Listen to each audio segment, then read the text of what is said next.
Hi అండి, నేను మీ Sandhya. Welcome back to our channel. కందా బచ్చలి అంటే తెలుగువారు ఎవ్వరికీ ప్రత్యేకమైన పరిచయం అవసరం లేదు. పాతకాలంలో పెళ్ళిళ్ళైనా, ఒడుగులైనా, లేదంటే సహపంక్తి భోజనాలైనా ఈ కందా బచ్చలి కూరని తప్పకుండా వడ్డించేవాళ్ళు. ఇప్పుడు కొద్దిగా ఈ సంస్కృతి తగ్గినప్పటికీ ఇప్పటికీ కొంతమంది ఈ ఆచారాన్ని కొనసాగిస్తున్నారు. అయితే ఈ ఓల్డ్ ఈజ్ గోల్డ్ రెసిపీని ఈరోజు చేసి చూపిస్తున్నాను, చూసేద్దాం రండి. దీనికోసమని నేను 4 కట్టలు అంటే ఈ మాత్రం బచ్చలి కూరని తీసుకుంటున్నాను. దీన్ని ఇలాగా తరుక్కొని శుభ్రంగా కడుక్కొని పక్కన పెట్టుకోండి. ఇది కేజీ కంద. నేను ఈరోజు ఇందులో సగం కంద అంటే అర కేజీ కందని వాడుకుంటున్నాను. కందని తరగడానికి ముందుగా చేతికి కాస్త వంట నూనెను రాసుకోండి. ఈ నూనెను బాగా చేతుల మండల వరకు కవర్ అయ్యేటట్లుగా అప్లై చేసుకోండి. కందకి ఏమైనా దురద పెట్టే లక్షణం ఉంటే అది చేతులకి ఎలర్జీ రాకుండా ఉండాలంటే మనం ఇలా నూనెని అప్లై చేసుకొని తరుక్కోవాలి.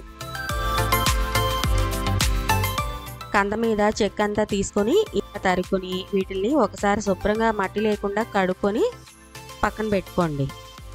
ఒక బౌల్లో వాటర్ తీసుకొని అందులోకి కంద ముక్కల్ని వేసుకొని కాస్త ఉప్పు వేసి కరిగే వరకు కలుపుకొని కాసేపు నాననివ్వండి. కందకి ఏమైనా దురద పుట్టించే లక్షణం ఉంటే కనుక అది కాస్త ఇలా ఉప్పులో నానబెట్టడం వల్ల తగ్గుతుంది.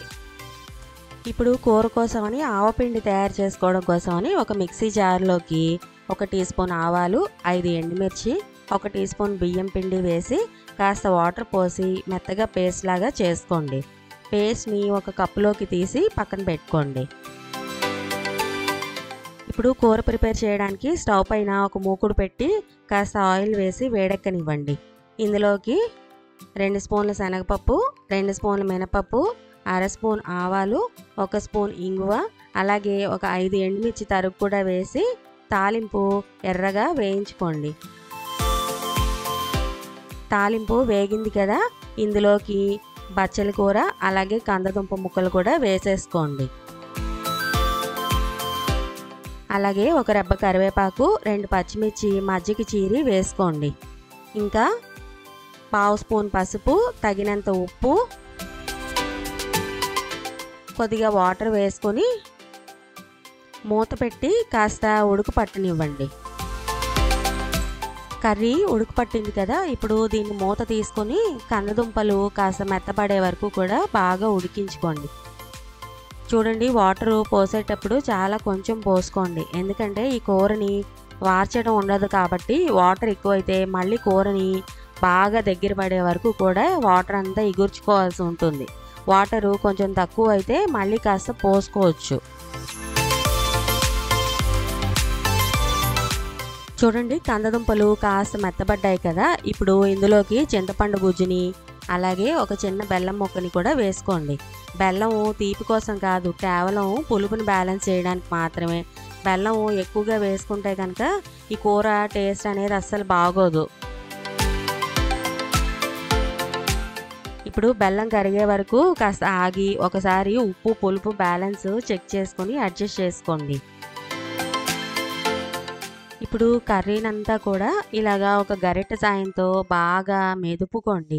కర్రీలోని ఎక్కడా కూడా కంద పీసెస్ అనేవి పెద్దగా కనబడకుండా ఇవి పూర్తిగా కర్రీలోకి బైండ్ అయిపోయేటట్లుగా దీన్ని గరిటెతోటి బాగా ఇలాగా మ్యాష్ చేసుకోండి.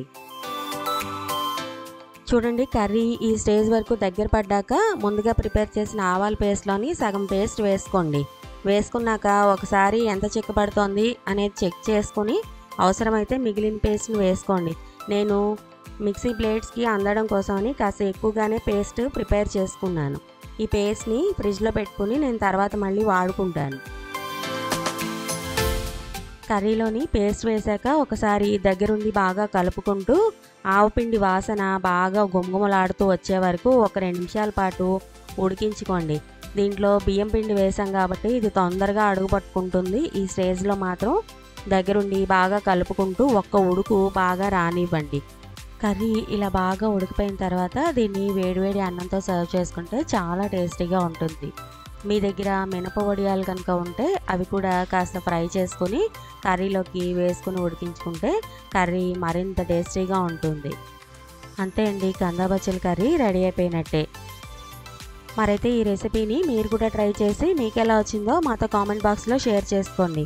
అలాగే మా వీడియో మీకు నచ్చినట్టయితే లైక్ చేయండి, మీ ఫ్రెండ్స్ అండ్ ఫ్యామిలీ మెంబర్స్తో షేర్ చేయండి.